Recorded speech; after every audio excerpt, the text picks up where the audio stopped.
नमस्कार, आप देख रहे हैं बड़ी खबर और मुंबई के बीकेसी वैक्सीनेशन सेंटर से मैं हूं पूजा भारद्वाज। शो की शुरुआत कर रहे हैं कांग्रेस खेमे से बड़ी खबर के साथ। 5 राज्यों में करारी हार के बाद कांग्रेस खेमे के जो असंतुष्ट नेता हैं, जो धड़ा है वो फिर से एक बार सक्रिय हो गया है।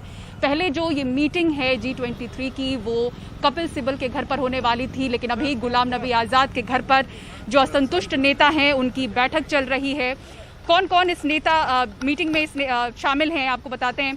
इस बैठक में कपिल सिब्बल और अब शशि थरूर का भी नाम जुड़ गया, वो भी इस बैठक में शामिल हैं। मनीष तिवारी, भूपेंद्र सिंह हुड्डा, आनंद शर्मा, संदीप दीक्षित, राज बब्बर, राजेंद्र कौर भट्टल और पृथ्वीराज चौहान जैसे ये नाम हैं जो इस बैठक में शामिल हैं।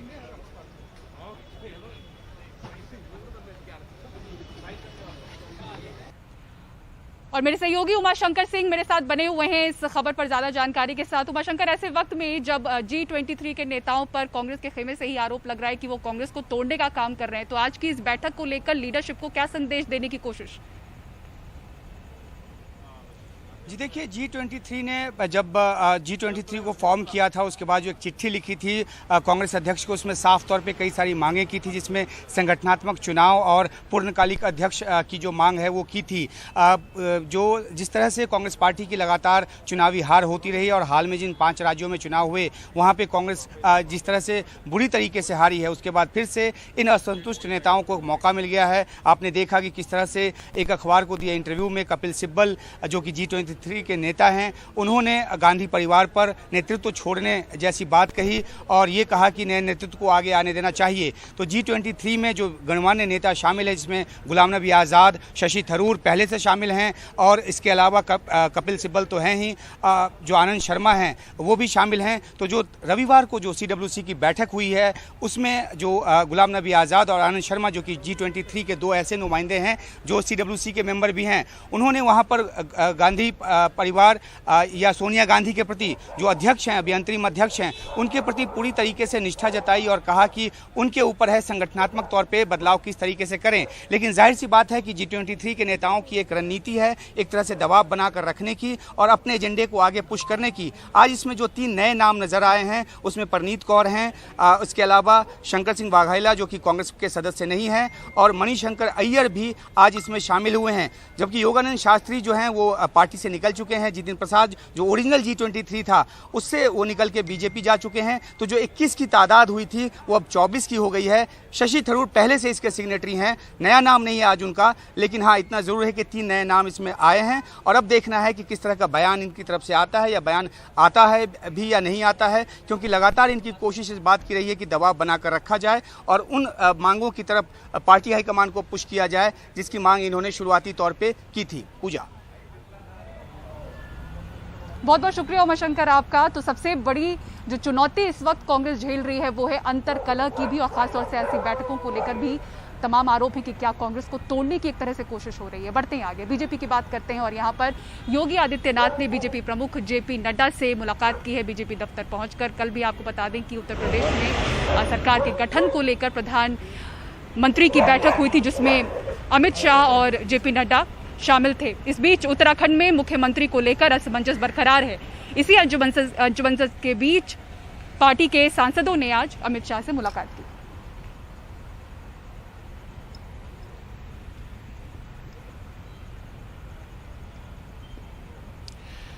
तो यूपी समेत 4 राज्यों में बीजेपी सरकार बनाने जा रही है। मंत्रिमंडल गठन को लेकर यहां पर चर्चा चल रही है। उत्तर प्रदेश में तो तय है कि योगी आदित्यनाथ मुख्यमंत्री बनने जा रहे हैं, लेकिन बाकी राज्यों को लेकर सस्पेंस बरकरार है। हालांकि बीजेपी के सूत्रों से खबर आ रही है कि गोवा में और मणिपुर में जो मौजूदा मुख्यमंत्री हैं उन्हें ही कमान वापस से सौंपी जाएगी, यानी कि गोवा में प्रमोद सावंत और मणिपुर में N बीरेन सिंह फिर से मुख्यमंत्री बनेंगे। और इन दोनों ने ही आज PM नरेंद्र मोदी से मुलाकात की।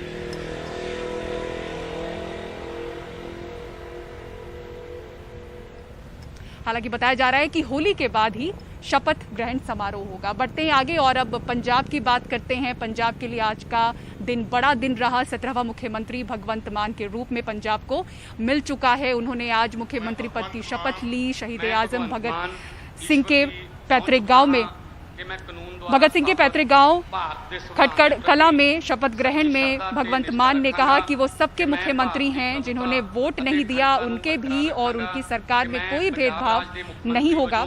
इससे पहले खटकड़ कला के शपथ ग्रहण स्थल पर आज बसंती रंग छाया रहा। भगवंत मान के आह्वान पर पुरुष पीले रंग की पगड़ी और महिलाएं पीला सूट या पीला दुपट्टा ओढ़कर आई। कहते हैं बसंती रंग की पगड़ी ही भगत सिंह भी पहना करते थे।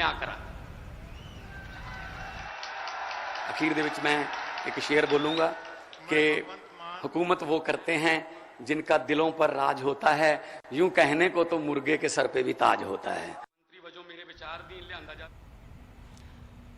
और उत्तर प्रदेश में 10 मार्च को मतगणना से एक दिन पहले मतगणना केंद्र के अंदर जा रही सरकारी गाड़ियों की चेकिंग के मामले में सपा कार्यकर्ता पर पुलिस केस चल रहा है। वो कार्यकर्ता पुलिस केस का सामना कर रहे हैं। मतगणना से पहले सपा अध्यक्ष अखिलेश यादव ने वाराणसी में ईवीएम चोरी का आरोप लगाया था, जिसके बाद विवाद खड़ा हुआ।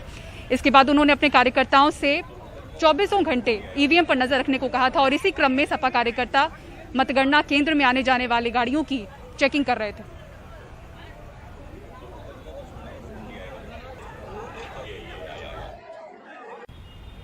और ब्रेक के बाद बड़ी खबर में एक बार फिर से आपका स्वागत है। मध्य प्रदेश में मेडिकल कॉलेज परीक्षा भर्ती में घोटाले और संदिग्ध मौतों से व्यापम सुर्खियों में आया था। इसके बाद इसके नाम बदले गए, लेकिन जो नहीं बदला वो है संस्थान के तौर तरीके। बोर्ड फिर से सुर्खियों में क्यों है, अनुराग द्वारी इस रिपोर्ट में बता रहे हैं। बेरोजगार युवकों की भर्ती परीक्षा पर कर्मचारी चयन आयोग ने पिछले 10 सालों में 1046 करोड़ रुपए की फीस वसूली है, जबकि खर्च किए हैं मात्र 502 करोड़ रुपए, यानी बेरोजगारों से 544 करोड़ रुपए की कमाई। मध्य प्रदेश विधानसभा में पूर्व मंत्री और कांग्रेस विधायक जीतू पटवारी के सवाल पर सरकार ने ये जानकारी दी है, जिससे पता लगता है कि कैसे व्यापम करोड़ों की कमाई कर रहा है। ये भी पता लगा है कि व्यापम के 5 अलग अलग बैंक खातों में 404 करोड़ रुपए से अधिक की राशि जमा है। 2017 में व्यापम ने 15 परीक्षाएं ली, जिसमें 36 लाख से अधिक उम्मीदवार शामिल हुए। व्यापम ने सबसे ज्यादा फीस पटवारी, पुलिस, जेल प्रहरी, शिक्षक भर्ती की परीक्षा के नाम पर वसूली। जीतू पटवारी का कहना है कि परीक्षा फीस में 50% कटौती करने पर भी व्यापम फायदे में रहेगा। 1 करोड़ से ज़्यादा मेरे मध्य प्रदेश का युवा बेरोजगार है। व्यापम की परीक्षाएं देता है, उससे फीस वसूल करते हैं। 1000 करोड़ से ऊपर फीस वसूल की पिछले कुछ सालों में। 450-55 करोड़ की एफडी बना ली। कांग्रेस पार्टी मांग करती है कि व्यापम की फीस समाप्त की जाए। 20 करोड़ से ऊपर रुपया साल का ब्याज का आता है, जो एफडीआं हैं, उससे काम चलाया जाए और गरीबों पर, युवाओं पर रहम करे ये सरकार। राज्य सरकार के आर्थिक सर्वेक्षण के मुताबिक मध्य प्रदेश में 2020 में 24,72,000 पंजीकृत बेरोजगार थे, जो अब 30,23,000 हो गए हैं। हालांकि केंद्र सरकार का ई श्रम पोर्टल बताता है कि मध्य प्रदेश में 1 करोड़ 30 लाख बेरोजगार हैं, जिसमें 35% ग्रेजुएट हैं। ये हालात तब हैं जब राज्य में 1 लाख से ज्यादा सरकारी पद खाली हैं। पिछले चुनाव में मध्य प्रदेश बीजेपी ने अपने घोषणा पत्र को दृष्टि पत्र का नाम दिया था और कहा था वो हर साल 10 लाख नौकरियां देगी। ये और बात है कि सरकारी आंकड़े ही कहते हैं कि पिछले 1 साल में मध्य प्रदेश में 5 लाख से ज़्यादा पंजीकृत बेरोजगार बढ़ गए हैं। ये और बात है कि व्यापम कह लीजिए, पीईबी या फिर कर्मचारी चयन आयोग जो सरकारी परीक्षाएं आयोजित करता है, वो इन बेरोजगारों से विशुद्ध मुनाफा कमा रहा है। 2 गुने से ज़्यादा रकम परीक्षा फीस के नाम पर वसूल चुका है। मध्य प्रदेश में अपने कैमरा सहयोगी रिजवान खान के साथ अनुराग द्वारी, एनडीटीवी इंडिया।